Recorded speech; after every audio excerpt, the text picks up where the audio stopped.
I'm Krista, I'm an addict. I'm Gracie and I'm not. I'm Shelly, and I'm a family member of an addict. So today we have a special guest. Would you like to introduce yourself? My name is Shelly Gibson, and I'm Gracie's mother, and kind of, sort of, Krista's second mom, I guess. Gracie was born, or Krista actually, was my first year teaching. She was in my class, and we became very close. Her family and I became very close. When Gracie was born, Krista was such a big part of our life and was so special to us that we wanted to make sure that we named Gracie after Krista. So we did. Gracie's name is Krista Grace after Krista Hatfield. We wanted to make sure that they were close because we knew we weren't going to have any more kids. So it was really important that Gracie and Krista were close. We had pictures taken together. Gracie was always with Krista. Krista was always around Gracie. When Gracie turned about, I guess it was about 8 years old, she played soccer. Her dad and I had divorced, and she was at a soccer game. I went to the soccer game, and I got back in my car. I went to the mall with a friend, and I was getting ready to pay my bill, and I was like, oh, where's my debit card? I must have left it somewhere. So I got back in the car leaving the mall, and I saw my debit card, and I'm like, well, that's weird. How did my debit card get out of my purse? Never thought a thing about it. Krista was family. I mean, she knew my passcodes. I had given her my debit card many times to use with my number, my password on it. And so anyway, I guess it was a week or so later, I noticed my account was overdrawn, and I worked at the bank previously, so I knew that sometimes on the weekend, when you use your debit card on the weekend, occasionally it would get charged twice, but they would always fix it Monday morning. Well, I pulled up my statement, and I saw that there was money taken twice. It was the exact amount. And I was like, that's weird, because Gracie had a soccer game at that time. And I knew I didn't use it, but I called the bank and I said, look, my account was overdrawn. It was taken out, the amount was taken out twice. And they said, I said, I'm sure it was an error or whatever. And they were like, no, we can look into it for you. But when we do, whoever used your debit card, we have to press charges. And I said, oh, okay, great, fine. Let's do it. So about a week or two later, I was at school, and they called and they said, we have a video picture of the person who used your debit card. Come down to the bank, and I did, and they showed me the picture, and it was Krista. I was devastated, and they said, okay, the only way you can get your money back is to press charges, and I couldn't do it. I could not do that to her. Krista was somebody that I trusted. Krista was somebody that no matter what I knew, I could never help her because I loved her so much. I would never believe that she needed, or that she was doing the things that, that she was doing. People would tell me, and I would say they were wrong. I had a girlfriend who told me, and honestly, we didn't speak for months because no, that's not who Chris is. She wouldn't do that. I knew honestly that she was, but I couldn't admit it. I couldn't let myself believe that. When everything came out in the wash and everything happened the way it did, it was a time that, we had to decide that it was not good for Krista to be a part of Gracie's life, not to be a part of our lives anymore. We had Gracie to think about. Krista went through a lot. She went to rehab. I guess about a year or two later, I got a letter in the mail and it was from Krista, and it was, in the letter she said, "This is part of my steps to apologize." And I think the letter was so important to me because Krista didn't blame other people. A lot of times when um, addicts or really anybody gets in trouble or gets caught or whatever, it's always somebody else's fault. Even little kids, I'm a teacher, and when they do something, it was always somebody else's fault. But Krista didn't say that in her letter. Krista said it was her fault. Krista apologized and said she didn't have anybody to blame but herself. And that right there was the turning point for me to allow Krista back in our life, because um, was she completely rehabilitated? No, but she wasn't the type of addict that blamed everybody else.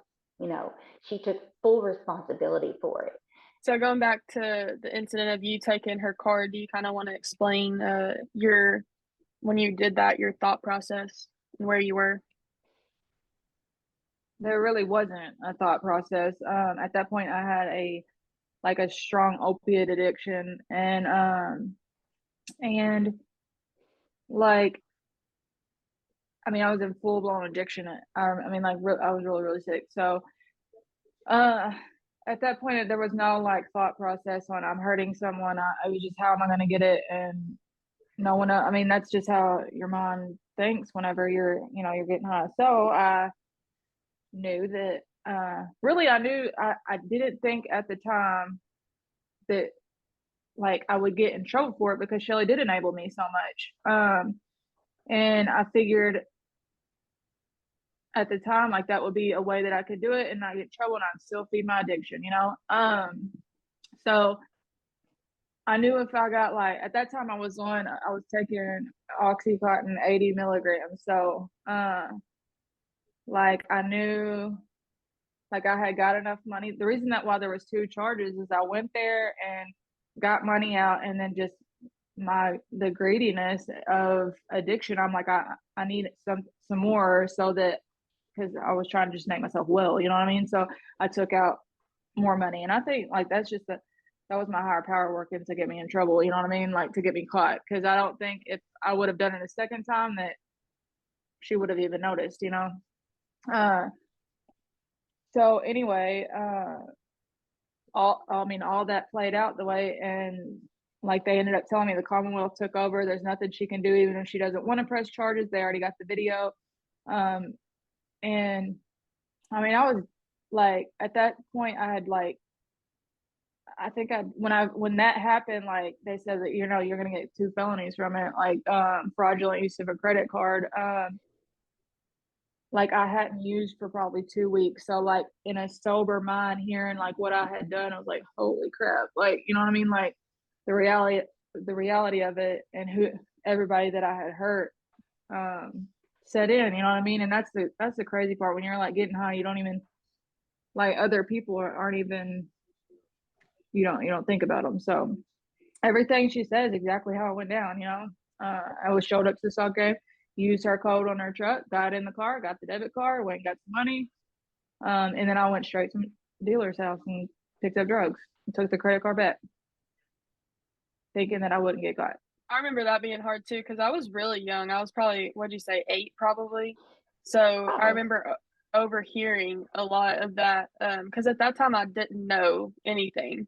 And I remember overhearing a lot of conversations at that time and like putting pieces together at that young of an age and trying to figure out what happened. And I remember it must have been once you were like had already gone to rehab or wherever you had gone and were sober and back at home. But I remember one time I had like finally asked my mom about what had happened or something.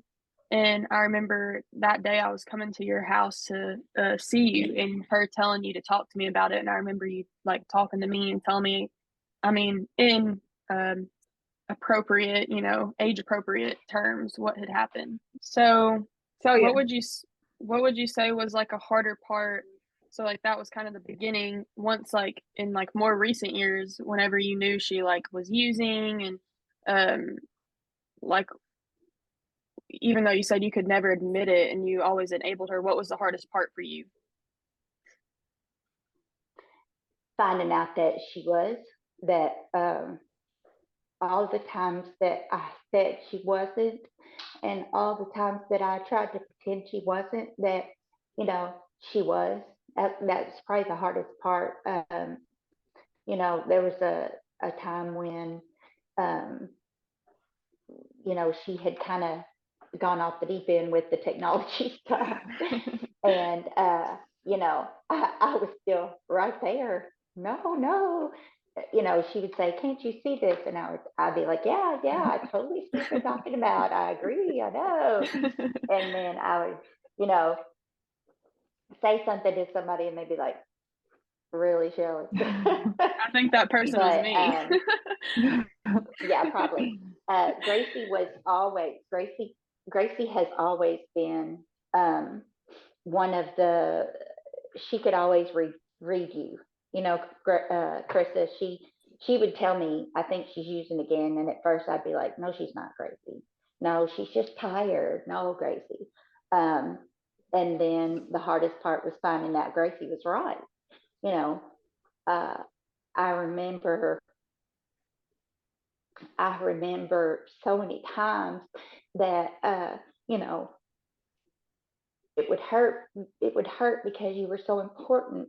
But then I also had to deal with Gracie's hurt and Gracie's pain. You know, um, I that that was hard. When Gracie was younger, you know, you were her everything. And when she would say, "Well, why can't I see her?" or "Why can't I go over there?"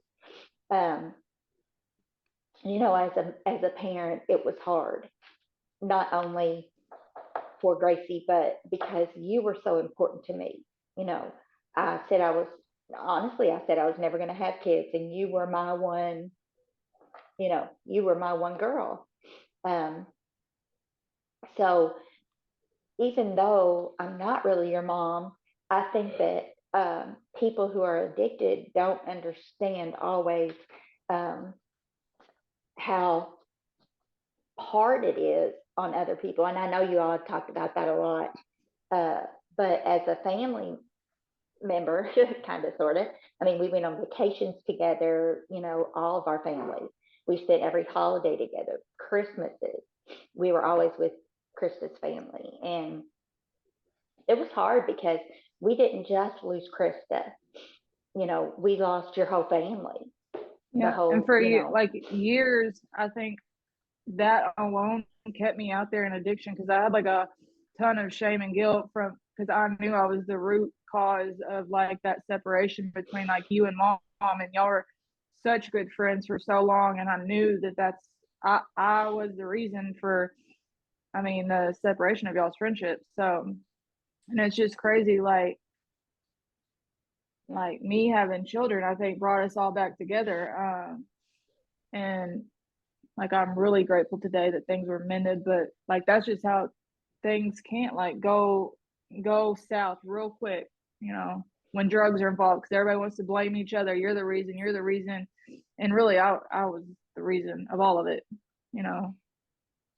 Yeah, we talked about but that in a recent also, episode about how like um it's taken 10 years, but honestly I think it's been longer than that. But it's taken this long, like just now our families have mended, and you know that, I mean, that just shows how deep of an effect your addiction had between our families.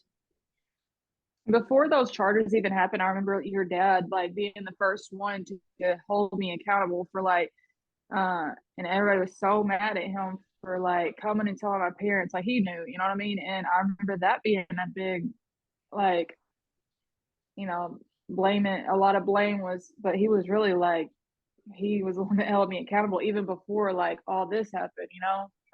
Mm-hmm. well, Krista, if you remember, I'll never forget being in bed and you calling it like, I don't know, 10, 11 o'clock at night, and Eric saying, "Krista, I got to go see Krista." And I'm like, "Well, you're not close to Krista. You're not as close as Krista as I am. What are you thinking? But he left and he came back and he said, you know, Krista wants help. Krista, you know, Krista asked me to help her. She wants help. And this is actually when you were in your first year of college. Yeah. And I said, well, why did she ask me? You know, and we had this discussion about how, Shelley, you know, if Krista said the sky is purple, you would say, I see what you're saying.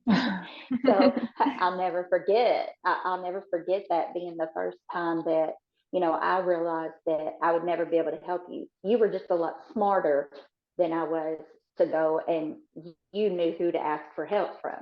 And he wasn't playing. He Yeah. said the first time, and the very first time, and that, if you remember correctly, that wasn't even really your fault.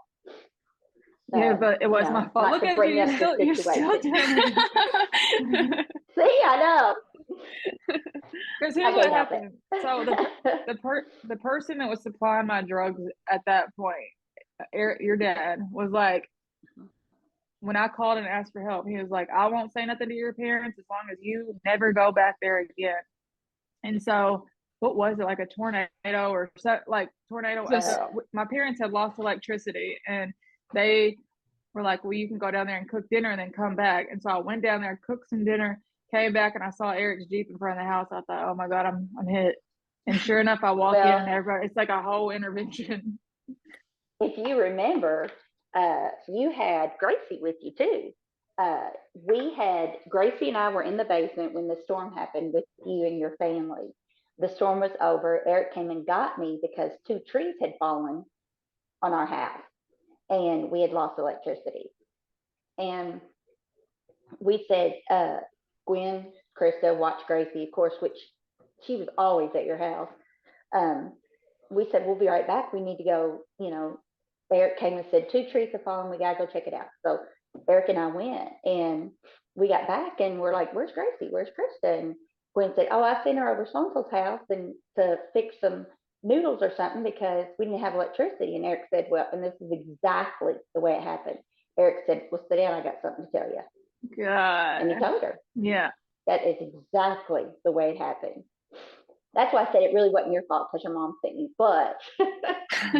Thank you guys for watching part 1 of our 2-part episode. Make sure to tune in this Thursday to watch part 2. Had I not enabled you, maybe things wouldn't have gone as far. I don't know. But the conversations we had and how different we handled your addiction. The same thing for me. I didn't know what to say to her. I didn't know what to say to Krista.